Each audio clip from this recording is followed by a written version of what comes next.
سامعین محمد گلزار صاحب ہیں، یہ کہتے ہیں السلام علیکم۔ جی وعلیکم السلام، کہتے ہیں آپ کی پوری ٹیم کو سلام اور سب سننے والوں کو سلام۔ جی آپ کا سلام ہم تک پہنچا، شکریہ آپ کا۔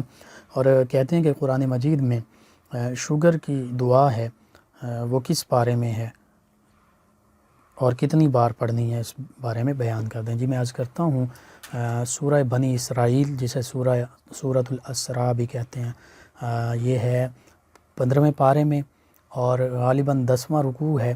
اس 10ویں رکوع کی آیت مبارکہ ہے ربی ادخلنی مدخل صدق واخرجنی مخرج صدق واجعل لی من لدنک سلطانا نصیرا۔